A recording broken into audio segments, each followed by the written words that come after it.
se nos presente esta prenda para que la tenga de recuerdo. Gracias, doctor.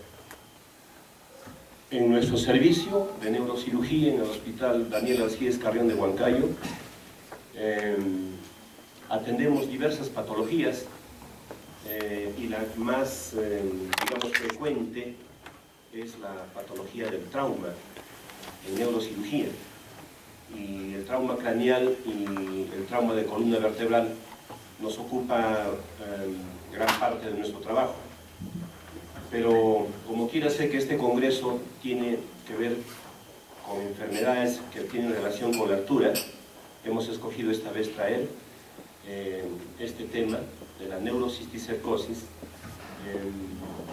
que es un problema de salud pública, no solamente en la sierra de nuestro Perú, sino también a nivel mundial. Entonces, hemos revisado neurocisticercosis en nuestro hospital, en nuestro servicio, y hemos revisado la incidencia de la enfermedad en el hospital y lo que nos corresponde a nosotros como neurocirujanos, cómo contribuimos a mejorar a estos pacientes que están afectados de esta enfermedad. Entonces también hemos revisado lo que nos corresponde a nosotros, que es la derivación ventrículo-peritoneal, que es lo que hacemos. Siguiente. Es una enfermedad infecciosa del sistema nervioso central y la forma larvaria de la Taenia solium es la forma contagiante. Tiene una distribución mundial. Es una enfermedad endémica de los países subdesarrollados. Es un problema de salud pública. La siguiente. Los países subdesarrollados de América Latina y del África son los más afectados, y del Asia también. La siguiente. La neurocisticercosis como entidad patológica va tomando interés en nuestro Perú, y vemos ahí algunos datos históricos. Desde Hipólito Unanue ya fue el primero en describir las características morfológicas del parásito adulto. Osvaldo Arcelles describió por primera vez, reportado en la historia, la neurocisticercosis, y con el apoyo de Boto Bernales, en 1915, diagnostican por primera vez la enfermedad en un paciente vivo y lo describen. Y en 1940 ya hay publicaciones completas sobre la enfermedad, y a partir de allí ya viene todo el amplio conocimiento de la enfermedad y de las formas de curarla. La siguiente. Como sabemos, es una enfermedad infecciosa en donde el ser humano y los animales como los porcinos, los bovinos, tienen que ver con el ciclo evolutivo de este parásito. El ser humano es el huésped definitivo, y nos contaminamos nosotros al ingerir una célula que está invaginada y que es evacuada y eliminada cuando defecamos, y los proglótidos de la Taenia solium adulta contienen miles de huevos, y una defecación de cada proglótido que se deshace al salir del intestino hacia el exterior puede contaminar con miles y miles de huevos el ambiente. Y luego eso es digamos captado, comido, tragado por los animales, y estos completan el ciclo vital. La siguiente. Entonces cuando llega a los intestinos del ser humano, los escólex y las ventosas que tiene el parásito se adhiere hacia la pared intestinal, y luego desarrolla allí la enfermedad. La larva que es eliminada hacia el exterior, entonces es desechada en el campo, en los malos hábitos de higiene en la gente del campo. Estas larvas consumidos por los animales, que vemos son los que completan el ciclo vital, y en ellos se desarrolla el cisticerco. Y luego el cisticerco es consumido por nosotros otra vez, y al ingerir estamos llevando el cisticerco, que nuevamente al entrar hacia nuestro intestino pueden seguir el ciclo de la vida de este parásito. La siguiente.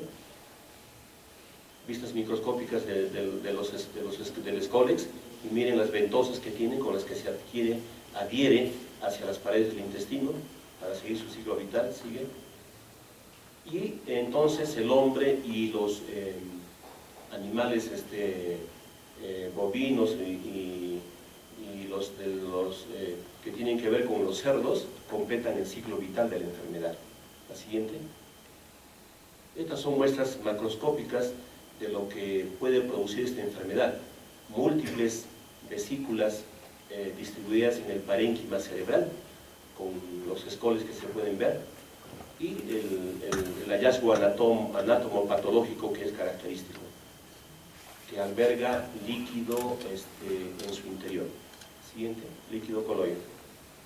Esto es las muestras por tomografía y por resonancia magnética.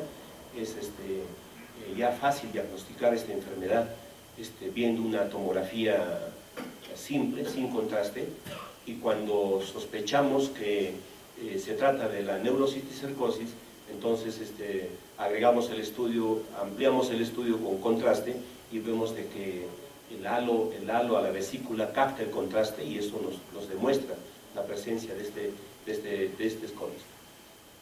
La siguiente. También puede albergarse en el canal raquídeo. En el canal raquídeo, y si es que desarrolla, vamos a ver que el cuadro clínico va a ser de déficit de la función medular o radicular, dependiendo de dónde se ubique. La siguiente. Hay ubicaciones extras al sistema nervioso central, como vemos ahí la conjuntiva. Siguiente. Y entonces, en esta enfermedad debemos tener presente algunos conceptos básicos, sobre todo para tratar el problema. Entonces, la prevención y el control sanitario es indispensable. Ojalá que esto cada vez desarrolle más en salud pública y podamos tener cada vez menos pacientes que atender por este problema. Los fármacos cesticidas son eficaces, sobre todo el albendazol. Son netamente cesticidas y originan la muerte de la larva y de la tenia. Entonces, nos da una gran arma para el tratamiento de estos pacientes. Los corticoides y otros fármacos inmunodepresores ayudan bastante porque evitan o disminuyen los procesos inflamatorios que la degradación y la muerte del parásito produce a consecuencia del uso de los cesticidas. Entonces, el uso de estos fármacos nos ayudan a controlar, digamos, el efecto adverso que se viene al tercer, cuarto, quinto día que estos pacientes han iniciado el tratamiento con albendazol. Los antihiperépticos, porque a veces el debut de un paciente con neurocisticercosis es una convulsión, y a veces la convulsión está catalogado como epilepsia, pero vemos que el problema de fondo es otro. Entonces, los fármacos antiepilépticos ayudan a controlar las convulsiones y es un tratamiento complementario de este problema. Los diuréticos, si es necesario, como el manitol y la furosemida, usamos cuando la enfermedad está provocando un efecto de masa en el cerebro, un efecto inflamatorio sumatorio por las vesículas que puedan haber. Cuantas más haya, más efecto inflamatorio, más efecto de masa, y va a haber un cuadro clínico de hipertensión endocraniana bastante florido. Y entonces, usar diuréticos como el manitol, la furosemida, nos ayudan bastante a disminuir este problema de hipertensión endocraniana. Y luego la cirugía que nos corresponde a nosotros están orientados a manejar la hipertensión endocraniana y la hidrocefalia, que como consecuencia del fenómeno obstructivo que produce el parásito en el drenaje del líquido cefalorraquídeo, va a dar el problema hidrocefálico, que va a ser, digamos, el problema que amenaza de muerte a la vida de estos pacientes, porque la hidrocefalia puede aumentar a tal extremo de que la muerte puede venir en cualquier momento. Y el efecto de masa, obviamente, que la hidrocefalia más las lesiones vesiculares pueden provocar y provocan, digamos, un peligro para estos pacientes. Siguiente. Acá hay neurocisticercosis de ubicación intraventricular.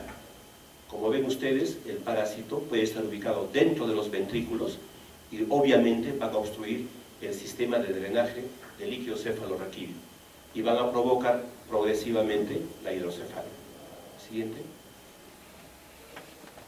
El tratamiento quirúrgico de esta enfermedad, entonces, está destinado a ver qué ubicación tienen los parásitos en el cerebro en general.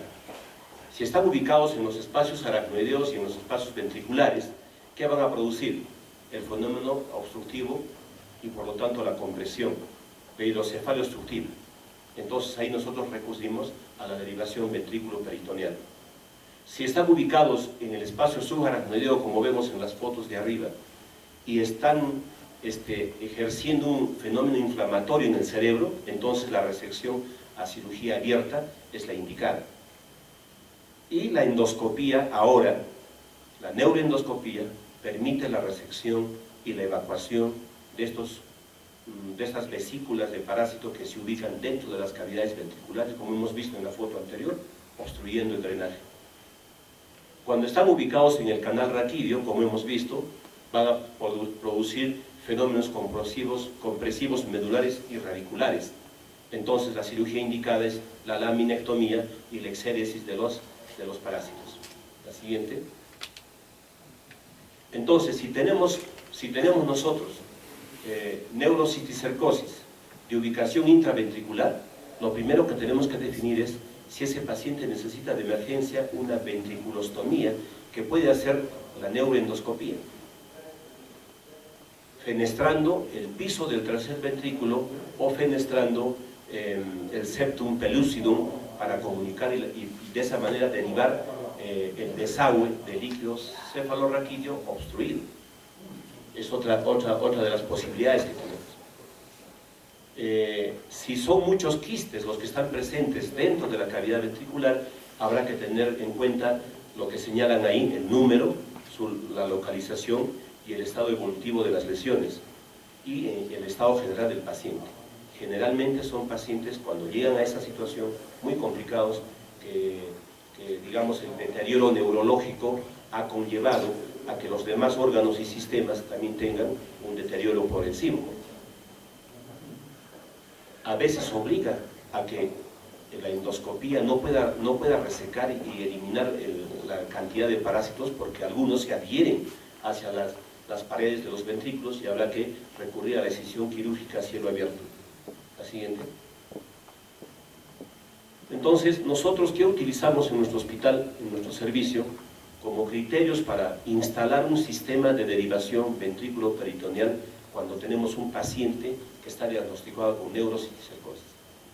En primer lugar, definimos que la hidrocefalia obstructiva está ejerciendo un fenómeno de masa y está haciendo hipertensión endocraniana. 2. Comprobamos que la evolución de ese paciente tiene un deterioro neurológico progresivo. Cada vez el paciente se va deteriorando a consecuencia del fenómeno compresivo que hace la hidrocefalia. Exigimos, sí, de que el paciente tenga serología positiva Western blot para neurocisticerco. Y al hacer el estudio del líquido cefalorraquídeo, verificamos de que la celularidad del LSR está en menos de 10 células. ¿Por qué? Porque si vamos a poner un sistema de derivación ventrículo-peritoneal, el sistema puede obstruirse si es que tenemos un líquido cefalorraquídeo muy inflamado y con mucha celularidad que nos va a obstruir el sistema y que el sistema después no va a funcionar y más bien va a traer más problemas al paciente. Entonces esos son los 4 criterios que nosotros exigimos para que nuestro paciente sea sometido a la derivación ventrículo-peritoneal, que es lo que hacemos en nuestro servicio. La siguiente. Como se trata de introducir un sistema interno, permanente, que va a derivar el líquido cefalorraquídeo del cerebro hacia la cavidad peritoneal, necesitamos hacerlo con un sumo cuidado, siendo muy rigurosos en cumplir ese primer punto que hacemos los cirujanos antes de operar cualquier problema: asepsia y antisepsia. Si nosotros hacemos una buena asepsia y después una buena antisepsia, la cirugía difícilmente se nos va a complicar por problema de infección agregada, por mala praxis. Los niños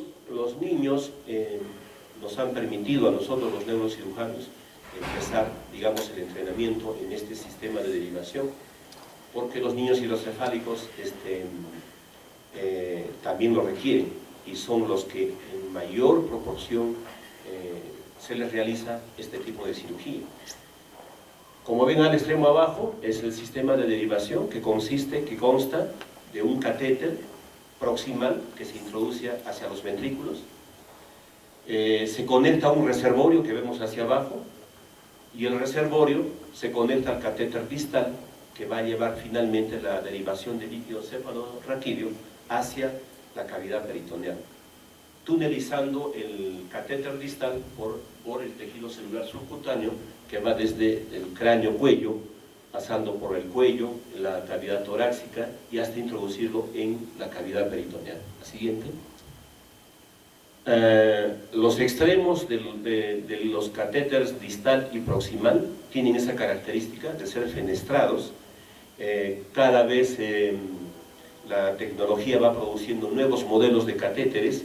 El que vemos ahí es muy antiguo, uno de los primeros quizás, y eran de los que más se obstruían, porque por muchas razones, por detritus del LSR o por adherencias del catéter hacia la pared ventricular.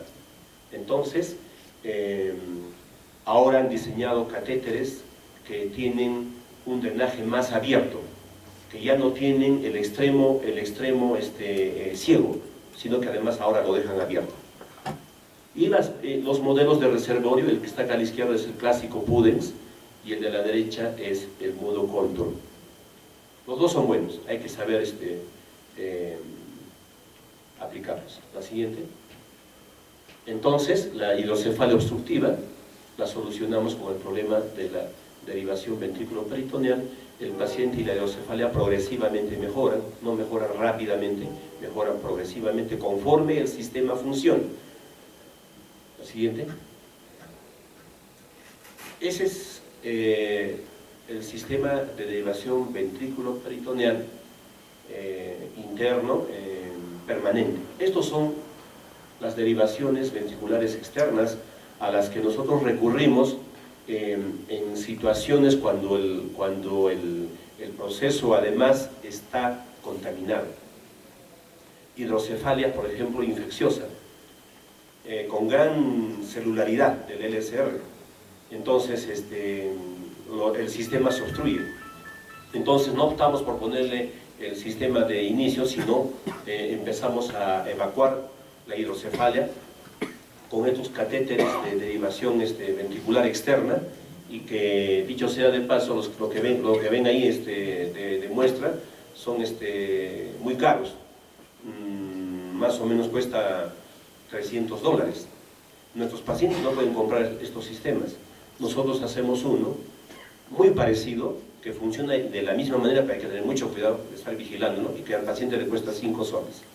Usamos un catéter Nelaton fino, de número 8 más o menos, y lo conectamos a un sistema de llave triple vía, y luego lo conectamos a una presión negativa de un guante estéril, y eso cuesta $5 al paciente y funciona de la misma manera, y nos ha solucionado muchos problemas en nuestro hospital. La siguiente. Entonces, ese era el preámbulo, y hemos revisado la incidencia de esta enfermedad en nuestro hospital. Se ha revisado entre el 2003 y 2013 126 historias clínicas que tenían el diagnóstico de neurocisticercosis. La intención era ver el comportamiento clínico y epidemiológico de esta enfermedad en nuestro hospital. La siguiente. Entonces, de las 126 historias clínicas que tenían el diagnóstico, solamente fueron validadas 26 para el estudio, 100 no fueron validadas, porque el estudio fue exigente en definir características clínicas, epidemiológicas, de tratamiento inclusive, que fue, digamos, consentido, validado por el trabajo que hizo desde el Bruto, en ser muy exigente en este diagnóstico clínico, sobre todo. La siguiente. El grupo etario más comprometido es precisamente la población económicamente en edad activa, de 31 a 60 años, vean ustedes, el 46% de los que fueron aceptados para el estudio. La siguiente. El sexo femenino el más afectado. La siguiente. Y este estudio nosotros lo comparamos con el que nosotros hemos preparado sobre la derivación ventrículo-peritoneal, pero en un corto tiempo, no muy grande como el otro, de 10 años. Este es del 2011 a 2014, y la fecha la hemos restringido porque el año 2011 se le ocurre a un presidente regional cambiar, digamos, la estructura de los hospitales en Huancayo, y nos traslada de un hospital a otro, iluminado por la formación que tuvo en Cuba, y creía que Cuba era lo mismo que el Perú, y quiso aplicar los modelos de la salud de Cuba para el Perú, y entonces hizo un zafarrancho con los hospitales, y yo tuve que ir como neurocirujano al otro hospital, y entonces es por eso que desde el 2011 es que les traemos esta estadística. La siguiente. Igual, somos muy, digamos, estrictos en aceptar y respetar en el servicio de que se cumplan esos 4 criterios para instalar el sistema. La siguiente. Entonces hemos visto 21 casos en total de derivación ventrículo-peritoneal en esos 4 años, de los cuales por neurocisticercosis eran 16. Y por otro problema, no por neurocisticercosis, puede ser, por ejemplo, hidrocefalia obstructiva post-ACVs hemorrágicos o post-trauma craneal hemorrágico, que también es frecuente que la hidrocefalia se presente como complicación de estas hemorragias, que se escurren hacia los ventrículos, y la sangre obviamente genera un fenómeno obstructivo en el desagüe. Como ven ustedes, de 21 a 16, casi el 76% de las derivaciones que hacemos en Huancayo se deben a la neurocisticercosis. Siguiente. La distribución por grupo etario igual, hemos encontrado que entre 30 y 60 ocupa el mayor porcentaje. La siguiente. Y por sexo igual, ¿no? Las mujeres son las que más tienen el problema. La siguiente. O retrocede un poquito. Entonces, nos hemos preguntado por qué las mujeres y no el hombre. Porque la mujer del campo es la primera en tener contacto con la carne de los animales. Y es la primera, de repente, en probar lo que está cocinando.